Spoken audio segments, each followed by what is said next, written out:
फराज भाई स्वागत आपका। मैं आपसे जानना चाहता हूं कि ये जो कल सुप्रीम कोर्ट का ऑब्जर्वेशन आया, हालांकि अभी ऑर्डर नहीं है, लेकिन ऐसा प्रतीत होता है कि पैन इंडिया कुछ सख्त गाइडलाइन बनने वाली है। क्या ओपिनियन है आपकी? बुलडोजर चले ना चले? ब्रजेश जी, गोस्वामी तुलसीदास जी ने एक चौपाई है, गोस्वामी तुलसीदास जी ने रामचरितमानस की। अगर आप सब ये करेंगे तो आनंद जी क्या करेंगे फिर? आनंद जी विपक्ष में बैठेंगे और क्या करेंगे आनंद जी? ये तो उनकी सुनाओ भाई, चौपाई सुनाओ। आवाज नहीं आ रही है फिराज जी की मुझे। हाँ, मैं अभी ऐसी कोई बात नहीं कही, आप चिंता ना करो, थोड़ा आवाज ठीक कराओ भाई उनकी जल्दी। हाँ आप बोलो फराज जी, बोलो। तो जो गोस्वामी तुलसीदास जी की चौपाई है, हाँ प्लीज, हाँ, जिसमें उन्होंने कहा है कि परहित सरस धर्म नहीं भाई, पर पीड़ासम नहीं अधमाई। इसका मतलब ये हुआ, आपको तो आप समझ ही गए होंगे और आनंद दुबे जी भी समझ गए होंगे, मगर आपके दर्शकों के लिए मैं बता दूं कि दूसरों की भलाई के समान कोई भलाई नहीं, कोई धर्म नहीं है, और दूसरों को दुख पहुंचाने के समान कोई अधर्म नहीं है। आप देखिए कि भारतीय जनता पार्टी जो है वो किस कदर दूसरों को दुख पहुंचा रही है कि पूरे पूरे मोहल्ले इन्होंने बुलडोजर से उजाड़ दिए। अब आपसे एक शिकायत है मुझे, आपसे एक शिकायत। मैं तो देख के हैरान, इतनी आप होली काऊ हो गए हैं, आप कितनी अच्छी अच्छी बातें कर रहे हैं, मुझे कई बार बड़ी हैरानी होती है। आप प्लीज कहें। जी, आपसे शिकायत ये है, और वकील साहब ने भी वो शिकायत दर्ज कराई कि बुलडोजर को जस्टिस कह करके उस शब्द को बहुत हल्का ना किया जाए। बुलडोजर रिवेंज बोलिए उसको। ये बुलडोजर रिवेंज चल रहा है खासकर उत्तर प्रदेश में और भारत में तो चल रहा है। मेरे अभी आपने दो बातें कही ब्रजेश जी। पर ये मेरा दिया हुआ शब्द नहीं है, ये हाँ, नहीं आपका दिया हुआ बाबा बुलडोजर। जी, आपका दिया हुआ शब्द ये बिल्कुल नहीं है, लेकिन जस्टिस ये रोज कैफी मलिक अपने आर्टिकल में बुलडोजर जस्टिस, इन पे आरोप लगाओ। जस्टिस जो है वो एक बहुत ही पायस वर्ड है, तो इसको हम लोग बुलडोजर रिवेंज बोल सकते हैं। अभी आपने बोला कि इनको एक झटका लगा सुप्रीम कोर्ट से। झटकों की 440 वोल्ट के झटकों की इनकी आदत पड़ चुकी है। सुप्रीम कोर्ट ने अभी बोला कुछ दिन पहले कि इलेक्टोरल बॉन्ड्स जो हैं वो अनकॉन्स्टिट्यूशनल है। वो एक बहुत बड़ा झटका लगा था। तो जो लोग गैर संवैधानिक काम कर रहे हैं उनको इन झटकों की ब्रजेश जी आदत पड़ चुकी है। अब आप अपराधियों पर बुलडोजर चल रहा है तो क्या प्रॉब्लम क्या है? हाँ चले।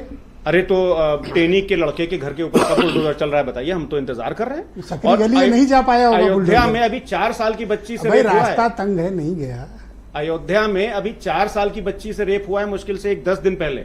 उसके रेपिस्ट के घर के पे बुलडोजर चलिए आप भी कवर करिएगा। हमने, आपका तो इतना प्रतिष्ठित चैनल है, हम रोज देखते हैं, कहीं बुलडोजर की हमें कोई एक्टिविटी तो दिखी नहीं। और बहन प्रियंका जी ने अभी इतने सारे एग्जाम्पल्स दिए। दो एक गंभीर बातें हैं ब्रजेश जी।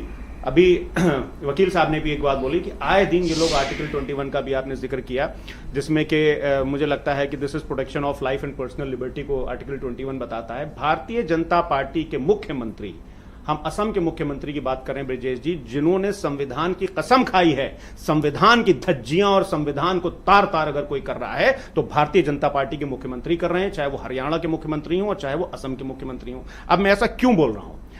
असम के मुख्यमंत्री जी बोलते हैं कि अरे मैं तो भैया एक तरफ का पार्ट लूंगा। फिर वो बोलते हैं कि असम के एक शहर में बाढ़ आई, वो एक यूनिवर्सिटी की वजह से आ गई। सर थोड़ा इसको सम अप करें, अपन असम पे नहीं। हाँ। महंगाई जो है बुलडोजर पे आई, महंगाई जो है मुसलमानों की वजह से बढ़ रही है। तो आर्टिकल 15 की वकील साहब हमारे बगल में बैठे हैं, धज्जियां उड़ा रहे हैं ये लोग। तो जैसे अगर कोई हीनियस क्राइम किया है, चाहे एग्जाम्पल के तौर पर मोहित खान ही सही, अगर बुलडोजर चला है तो इसमें गलत क्या है? देखिए, जितने आप लीगल उसमें चश्मे से ना देखें इसको, आजकल नैतिकता वाले उसमें देखा जाए। देखिए दृष्टिकोण जी, जितना मुझे कानून की जानकारी है सरसरी तौर पर, अगर किसी बंदे ने, किसी आदमी ने किसी के साथ धोखा किया है तो पुरानी दफाओं के हिसाब से उसके ऊपर 419, 420 लगेगी, उसके ऊपर 307 और 302 नहीं लगेगी। Correct me if I am wrong. तो अगर किसी आदमी ने मान लिया बलात्कार किया है तो उसके ऊपर पुरानी आईपीसी और सीआरपीसी के हिसाब से जो दफाएं थी वो 376 थी। अवैध निर्माण किए बैठा है वो, अवैध निर्माण किया है तो एफआईआर दर्ज होते वो खोज लेते हैं। अच्छा, एक आपको एक ब्रेकिंग न्यूज दे दूं, मैं इनकी बात से सहमत हूं दुबे जी की। आप ब्रेकिंग चलाइए कि समाजवादी पार्टी जो है दुबे जी की बात से सहमत है। बोल रहे हैं कि हम चिन्हित करके बुलडोजर चलाते हैं। अरे ये चिन्हित करके ही बुलडोजर चलाते हैं, ये बिल्कुल ठीक बोल रहे हैं। ये उन लोगों के ऊपर बुलडोजर नहीं, चिन्हित कैसे? एफआईआर दर्ज होते ही ये हर दृष्टिकोण से जांच करते हैं, ये कह रहे थे। ये उसमें अवैध निर्माण मिल जाता है। हाँ, जो अवैध निर्माण मिलते हैं ये है उनका मतलब। चिन्हित करते हैं कि कौन समाजवादी पार्टी का है, कौन कांग्रेस पार्टी का है। पहले ये आरएलडी अरे तो आप जब उनका काम करने लगोगे, चला देते थे, अब आरएलडी के लोग चौपाई उनको सुनानी है और आप लोग सुनाओगे। सेकंड लूंगा इसके बाद। अच्छा 10 सेकंड आप बोलो, थोड़ा पहला राउंड है, आप 10 सेकंड कंक्लूड कर लो, बोलो क्या कह रहे हो आप दुबे जी। देखिए, चिन्हित करके काम कौन करता है ये बताने की आवश्यकता नहीं है। चिन्हित आतंकवादियों के मुकदमे वापस लेने का काम समाजवादी पार्टी की सरकार में होता था, हाई कोर्ट तक जाते थे, और चिन्हित लोगों के लिए सोनिया गांधी आंसू बहाती थी बाटला हाउस एनकाउंटर के आतंकियों के लिए। तो ये वो लोग हैं जो धर्म के आधार पे ठीक, आप सेकंड राउंड के लिए आप बचा के रखना, आप इस पे आएंगे। इन लोगों से आप क्या बात मैं आपके करेंगे? दोस्त अनिल दुबे को बुला लेता हूं।